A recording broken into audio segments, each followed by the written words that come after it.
வணக்கம் நண்பர்களே, நான் உங்கள் நண்பன் தர்சனாமூர்த்தி பவனீசன். இன்று 23ஆம் நாள் 6ஆம் மாதம் 2025ஆம் ஆண்டு.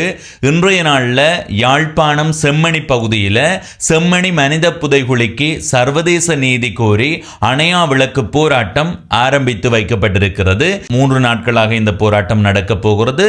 முதல் 2 நாட்கள், இன்று 23, நாளை 24 ஆகிய இந்த 2 நாட்கள்லையுமே சுழற்சி முறையிலான உணவு தவிர்ப்பு போராட்டமாக இருக்கும். அந்த அணையா விளக்கு அணையாமல் பார்த்துக் கொள்வதற்காக தொடர்ச்சியாகவே அந்த இடத்துல இருந்து 24 மணி நேர ஒரு போராட்டமாகத்தான் அறிவிக்கப்பட்டிருக்கிறது. எனவே இந்த 2 நாட்களை தாண்டி 25வது நாள் மாபெரும் மக்கள் பேரணிக்கான அழைப்பு விடுக்கப்பட்டிருக்கிறது. இன்றைய நாளில் இந்த அணையா விளக்கு ஏற்றப்பட்ட நேரத்தில், இந்த போராட்டம் ஆரம்பித்து வைக்கப்பட்ட நேரத்தில் வந்த மக்கள் தொகை போதுமானதா, திருப்திகரமானதா என்று கேட்டால் அதை இல்லை என்று தான் சொல்ல முடியும். செம்மணி பகுதியில் ஆரம்பித்து வைக்கப்பட்டிருக்கிற அந்த போராட்ட நிகழ்வுகள் சிலவற்றை பார்த்துட்டு வாங்க. 1996ஆம் ஆண்டளவில் கொல்லப்பட்ட கிருசாந்தி அவருடைய உறவினர் ஒருவர் இந்த தீபத்தினை முதலாவதாக ஏற்றி வைத்தார். காணாமல் ஆக்கப்பட்டோர் சங்கத்தின் பிரதிநிதி ஒருவர் இந்த விளக்கினை ஏற்றி வைத்தார்.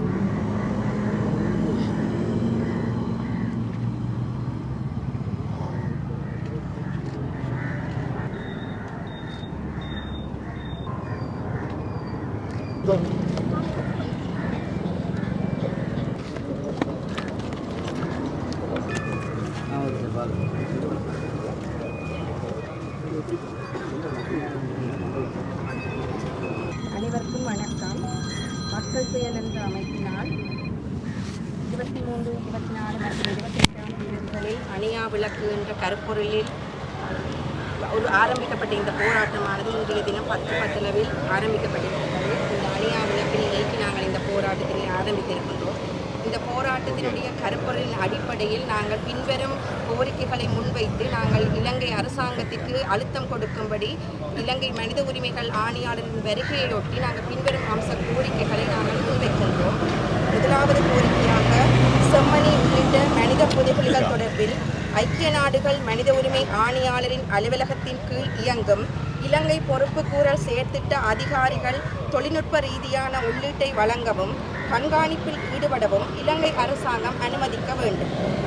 இரண்டாவது, ஐக்கிய நாடுகள் மனித உரிமை பேரவையின் 46/1 தீர்மானத்துக்கு அமைய இனப்படுகொலை, யுத்த குற்றங்கள் மற்றும் மனித குலத்திற்கு எதிரான குற்றங்கள் தொடர்பில் ஆதாரங்களை சேகரிப்பதற்கு ஐக்கிய நாடுகள் மனித உரிமை ஆணையாளரின் அலுவலகத்தின் கீழ் இயங்கும் இலங்கை பொறுப்புக்கூறல் செயற்திட்ட அதிகாரிகளுக்கு தங்கு தடையற்ற அனுமதியை இலங்கை அரசாங்கத்தால் வழங்கப்பட வேண்டும்.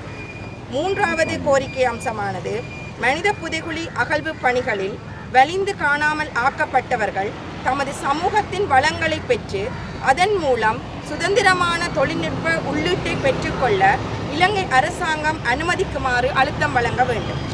நான்காவது கோரிக்கையாக புதைகுழி அகழ்வு பணி தொடர்பில் யாழ்ப்பாணம் நீதவான் நீதிமன்றினால் கோரப்படும் அனைத்து நிதி கோரிக்கைகளையும் இலங்கை அரசாங்கம் நிறைவேற்ற வேண்டும் என அழுத்தம் கொடுக்க வேண்டும்.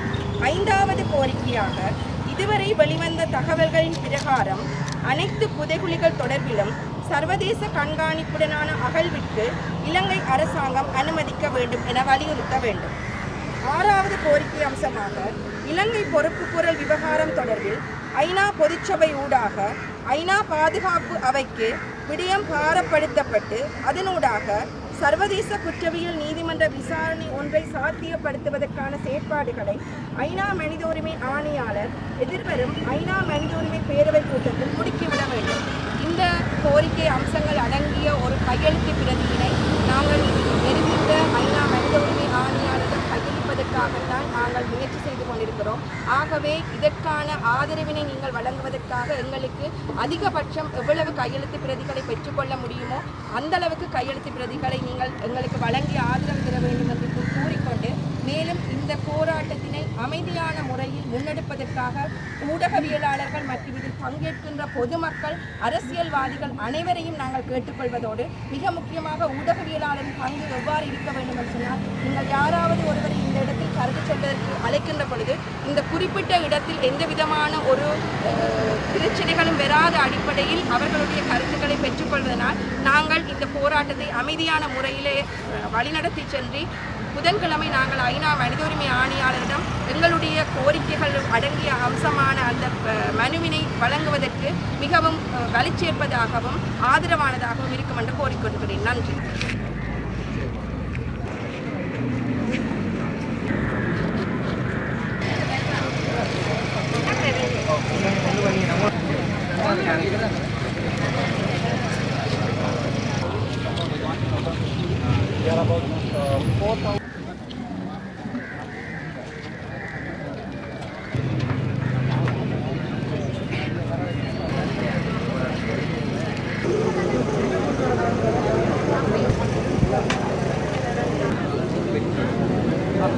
கலைந்து காணாமலாக்கப்பட்ட உறவுகளினுடைய சங்கத்தினராகிய நாம் பாதிக்கப்பட்ட தாய்மார்களாக இங்கு 15-16 வருடங்களாக எங்கள் இந்த உண்மைக்கு நீதிக்குமான தேடலை ஆரம்பித்து இன்று இந்த செம்மணின் மனித புதைகுழிக்கு ஊடாக எங்களுக்கான நீதி கிடைக்க வேண்டும் என்ற இந்த அணையா விளக்கு போராட்டத்திலே நாங்களும் ஒரு பங்குதாரராக இங்கே நிற்கின்றோம்.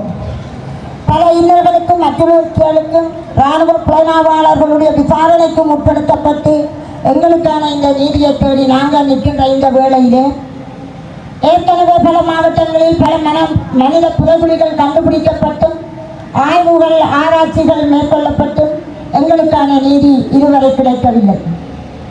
எங்களுடைய இந்த தொடர்ச்சியான உண்மைக்கு நீதிக்குமான எங்களுடைய உயிர்களுக்கும் மேலான எங்களுடைய உறவுகளை தேடுகின்ற இந்த வேளையிலே இலங்கை அரசிடம் நாங்கள் பல முறை பல கோரிக்கைகளை முன்வைத்தோம். பல இலங்கை அரசுக்கு எதிராக பல போராட்டங்களை செய்து முடித்திருந்தோம். ஆனால் இலங்கை அரசும் வடக்கு கிழக்கிலே இலங்கை தீவிலே வாழுகின்ற ஒட்டுமொத்த தமிழருக்கும் ஒருபோதும் நீதியை வழங்காது என்பது உறுதியாக நாங்கள் இந்த இடத்திலே கூறி நிற்கின்றோம். அதன்படிதான் அதற்காகவேதான் நாங்கள் சர்வதேசத்திடம் நீதி கேட்டு நிற்கின்றோம். 38வது கூட்டத்தொடரில் இருந்து இன்று வரை எதற்கான நீதியை எமக்கு சர்வதேசம்தான் பெற்றுத்தர வேண்டும் என்ற உரிமை குரலோடு அந்த இடத்திலே நாங்கள் எடுத்துரைத்திருக்கின்றோம். அதை தவிர நாங்கள் இங்கிருந்தும் எங்களுடைய அறிக்கை மூலம் ஒவ்வொரு கூட்டத்தொடருக்கும் நாங்கள் சமர்ப்பித்துக் கொண்டிருக்கின்றோம். எங்களுடைய இந்த உண்மைக்கும் நீதிக்குமான போராட்டம் இனப்படுகொலை என்பதை உறுதிப்படுத்தி நிற்க வேண்டும். இந்த அணையா விளக்கு போராட்டத்தின் ஊடாக எங்களுக்கு நடந்தது இனப்படுகொலைதான் என்பதை சர்வதேசம் ஏற்றுக்கொள்ள வேண்டும். இலங்கை தீவிலே வாழுகின்ற ஒட்டுமொத்த தமிழர்களுக்கும் அவர்களுடைய உறவுகள் காணாமல் ஆக்கப்பட்டிருக்கின்றார்கள், அவர்களுடைய பிள்ளைகள் காணாமல் ஆக்கப்பட்டிருக்கின்றார்கள், அவர்களுடைய கணவன்மார்கள் காணாமல் ஆக்கப்பட்டிருக்கின்றார்கள், அவர்களுடைய இனம் காணாமல் ஆக்கப்பட்டிருக்கின்றது. அதற்காகவே தான் நாங்கள் இன்று இந்த இடத்திலே எல்லோருமாக ஒன்று கூடி இந்த அணையா விளக்கு போராட்டத்தினை மேற்கொண்டிருக்கின்றோம். ஐநா வதிவிட பிரதிநிதி இங்கே வருகின்ற போது அவரை நாங்கள் ஏற்றுக்கொள்ளாதவர்களாக நாங்கள் இந்த போராட்டத்தை தொடங்கவில்லை. அவர்களை நாங்கள் ஏற்றுக்கொண்டு எங்களுக்கான நீதியை சர்வதேசத்தின் ஊடாக அவர் பெற்றுத்தர வேண்டும் என்பதற்காகத்தான் இந்த அணையா விளக்கு போராட்டம் இந்த இடத்திலே ஆரம்பமாக இருக்கின்றது. இந்த அணையா விளக்கு போராட்டத்தின் ஊடாக எங்களுக்கான நீதி சர்வதேசமிருந்து வர வேண்டும் என்பதை நாங்கள் உறுதிப்படுத்தி நிற்கின்றோம். எங்களுடைய ஒரு யுகம் அளிக்கப்பட்டிருக்கின்றது இலங்கை அரச தரப்பு படைகளாலும் இலங்கை ஆட்சியாளர்களாலும்.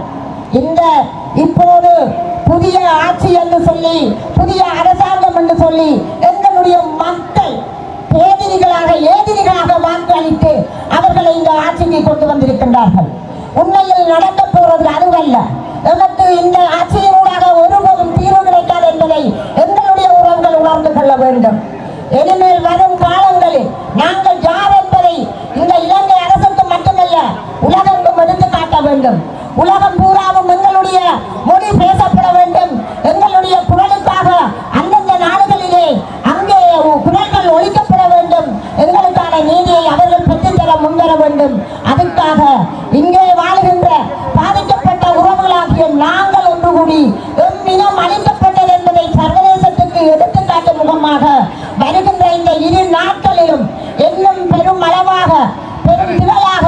ஒரு எழுச்சி போராட்டமாக, ஒரு தீப்பொறி போராட்டமாக இது அமைய வேண்டும் என்பதை கூறி நான் பாதிக்கப்பட்ட ஒரு தாயாக இந்த இடத்திலே நின்று உங்களுடன் வேண்டிக் கொள்வது, உண்மைக்கும் நீதிக்குமான எங்களது இந்த போராட்டத்துக்கு உங்களுடைய ஆதரவு என்றென்றும் இருக்க வேண்டும். எமக்கான இந்த தூர நோக்கு பயணம் எங்களுக்கான நீதி கிடைக்கும் வரை இந்த தாய்மாரால் ஒழுங்குபடுத்தப்பட்டு ஒவ்வொரு இடத்திலும் ஒவ்வொரு மாவட்டத்திலும் இது பயணிக்க வேண்டும். இது தொடர் போராட்டமாக அமைய வேண்டும். இந்த அணையா விளக்கு போராட்டத்தை இன்றுடன் நாளை மறுதினத்துடன் நீங்கள் அணைத்து போகக்கூடாது. எங்களுக்கு ஆதரவாக இந்த தீப்பொறி போராட்டம் தொடர்ச்சியாக நடைபெற வேண்டும் என்பதை இந்த இடத்திலே கூறி விடைபெறுகிறேன். சரி, இந்த போராட்டத்தை நீங்கள் பார்த்துருப்பீங்கள். உண்மையிலே இந்த போராட்டத்துக்கு வந்த மக்களினுடைய தொகை போதுமான்னு கேட்டால் இல்லை. 100க்கு எத்தனை வீதம் திருப்தி என்று கேட்டால் 1 வீதம் கூட திருப்தி இல்லை என்று தான் சொல்ல முடியும். அந்த அளவுக்கு மிக குறைவான மக்கள் தொகையைத்தான் அங்கு பார்க்க முடிந்தது. ஏற்பாட்டாளர்கள் அதுபோல தொடர்ச்சியாக 16 ஆண்டுகளாக போராட்டத்தை முன்னெடுத்து வருகிற வலிந்து காணாமல் ஆக்கப்பட்டவர்களினுடைய உறவுகள், அதை தாண்டிய சில அமைப்பு சார்ந்தவர்கள், அதுபோல பல்கலைக்கழகம் சார்ந்த சிலர், அதுபோல சில அரசியல்வாதிகளும் அங்கே வந்திருந்தார்கள். இந்த இடம் அரசியல்வாதிகளை முன்னிலைப்படுத்துவதற்கோ அல்லது தனிநபர்களை விளம்பரப்படுத்துறதுக்கான இடம் அல்ல. இது எங்களுடைய மண்ணில் நடந்த அநீதியை இந்த உலகத்துக்கு எடுத்து சொல்றதுக்கான ஒரு இடம். அதை சரியா நாங்கள் பயன்படுத்திக் கொள்ளணும். எனவே இன்றைய நாளில் வந்த மக்கள் தொகை திருப்தி ஆண்டு கேட்டால் இல்லை, எந்த விதமான ஒரு திருப்தியான சூழலையுமே இல்லை என்று தான் சொல்ல முடியும்.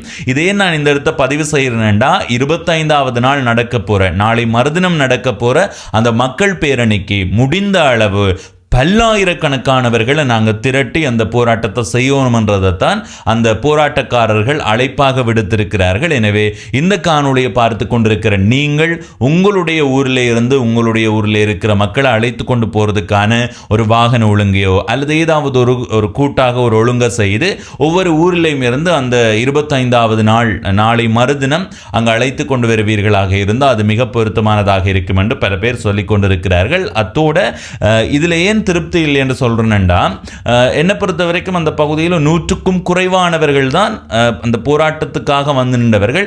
ஏனையவர்கள் நீங்கள் அதிகமானவர்கள் நிற்கிற மாதிரி உங்களுக்கு தெரியலாம். அதிகமானவர்கள் அங்கு நின்ற ஊடகவியலாளர்களை தவிர்த்து அந்த பகுதியை பார்த்தா மிக குறைவானவர்கள் தான். எனவே இந்த போராட்டத்தை செய்திகளாக பார்க்கலாம், காணொலியில் பார்க்கலாம் என்று போட்டு இருக்காதேங்க. இந்த போராட்டத்துக்கு நீங்கள் போய் பங்கு பெற்றி ஒரு செய்தியை உலகத்துக்கு சொல்ற மாதிரி இருக்கணும்.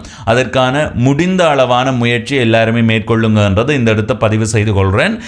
நாங்கள் நண்பர்களாக அந்த பகுதியில் நின்று கதைச்சு கொண்டிருந்த போது ஒரு நண்பர் சொல்லியிருந்தார், அது உண்மையிலே ஏற்றுக்கொள்ளக்கூடியது என்ன, இந்த முறை உள்ளூராட்சி மன்ற தேர்தல் நடக்கிற நேரத்தில் வேட்பாளராக இறங்கியவர்கள் யாரெல்லாம் வேட்பாளர்களாக இறங்கி இருந்தார்களோ அவர்களெல்லாம் வந்திருந்தா உண்மையிலே அந்த போராட்டம் மிகப்பெரிய அளவான மக்கள் கூட்டத்தோடு இருந்திருக்கும். அவர் சொல்லும்போது நான் யோசிச்சேன், இந்த நாடாளுமன்ற தேர்தல் வேட்பாளர்கள் உங்களுக்கு தெரிந்திருக்கும், யாழ்ப்பாணத்தில் 6 நாடாளுமன்ற உறுப்பினர்களை தெரிவு செய்வதற்காக எத்தனை பேர் போட்டியிட்டு இருந்தார்கள், வடக்கு மாகாணம் முழுவதும் எத்தனை பேர் போட்டியிட்டு இருந்தார்கள் என்றதை யோசிச்சு பாருங்க. அதுபோல கிழக்கு மாகாணத்திலேயுமே இந்த மாதிரியான ஒரு வேட்பாளர்கள் களமிறக்கப்பட்டிருக்கிறார்கள். எனவே மக்களுக்கு சேவை செய்யணும் என்று வருகிறவர்கள், மக்களினுடைய அநீதிக்கு, மக்களுக்கு நடந்த அநீதிக்கு நீதி பெற்றுக் கொடுக்கணும் என்று வாரவர்கள் இப்படியான ஒரு முக்கியமான போராட்டத்தை கூட புறக்கணிச்சு நிற்கிறார்கள் என்றா, அடுத்த முறை யாராவது இங்க போராட்டத்தில் பங்கு பெறாத வேட்பாளர்கள் இருந்தா அவர்களுக்கு நீங்க சரியான பாடம் புகட்டிக் கொள்ள வேண்டும் என்பதைத்தான் இந்த இடத்தை பதிவு செய்து கொள்றேன். இதை